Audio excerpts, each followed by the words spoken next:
we're going to go through today is the installation of a split unit. So we're looking at a wall mounted unit with an outdoor unit.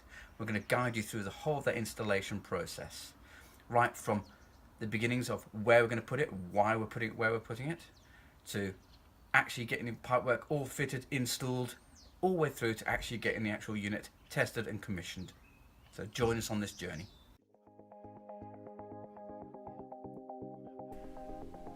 Have a look at the area you're going to place the actual indoor unit, looking at wiring, and also whereabouts you're actually going to place the outdoor unit itself, as far as drainage and electrics. A little double check of the distribution board just to make sure you've got the correct amount of current as required. Preparing those indoor units, the preference here for not actually using those flare connections but actually cutting them off, and we're going to braze them instead.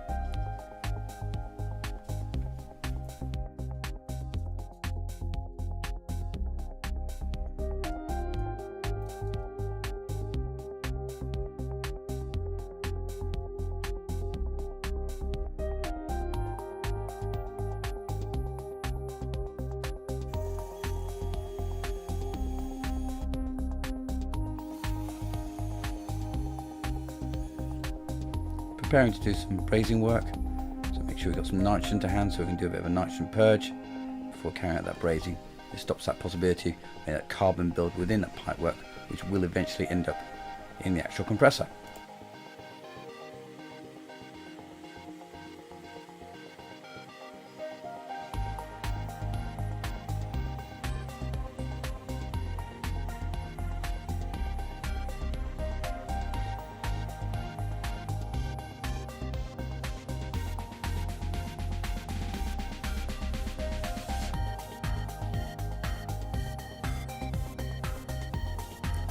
And whilst you've got the covers off, you could, if you wanted to, start preparing the electrics beforehand.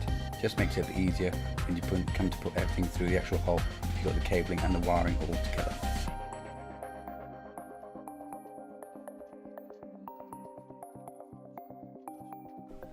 Preparing the area before carrying out the install just makes it going to be nice and clean, safe and tidy.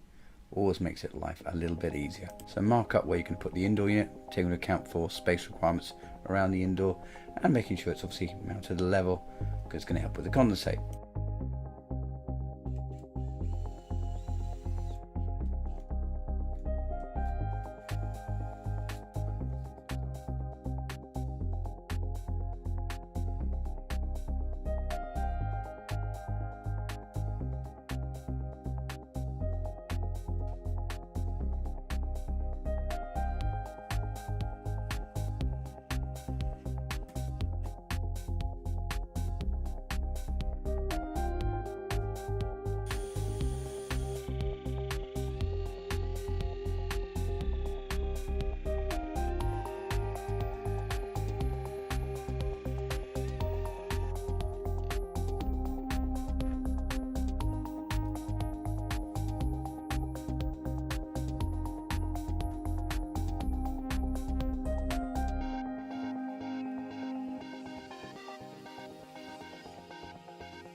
The team for this install have decided to use trunking just to make that pipework and wiring just a little bit more tidy.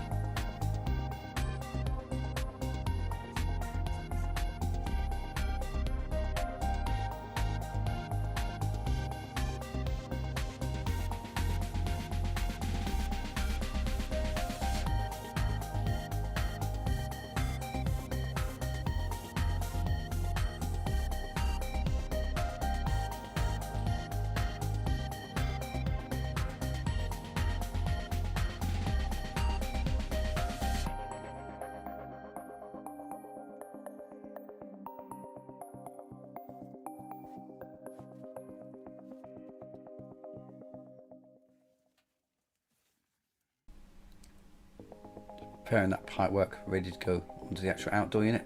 So obviously cutting that pipework to length, and then we're going to flare those connections, and then we're going to make that connection onto the outdoor unit, making sure it's nice and safe and secure.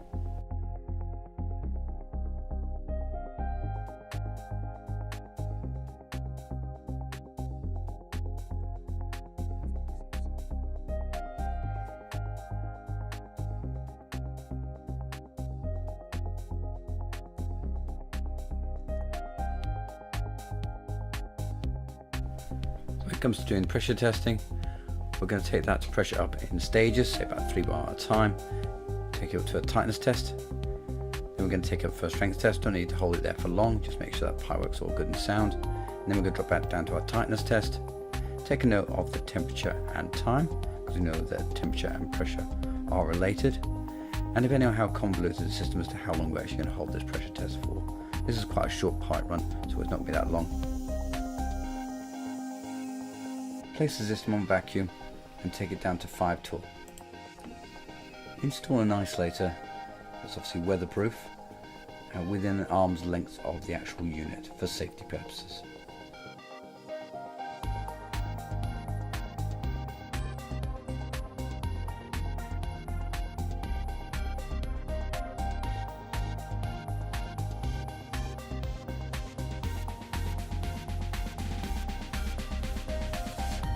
Connect up power to the outdoor unit and run the interconnecting cable S1, S2, S3 and earth from the outdoor to the indoor.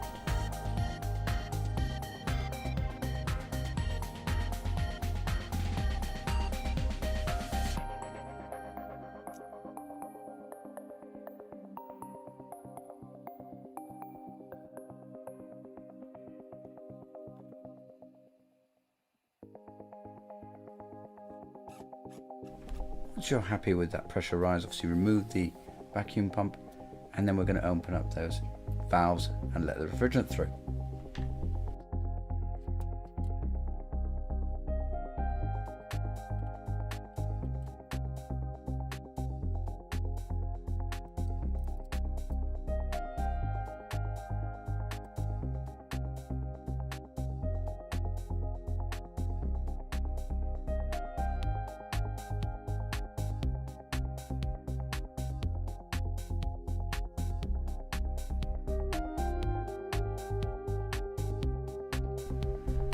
Power up the system and test it in cooling and in heating. And the all important handover explaining how the unit works and how the controller works.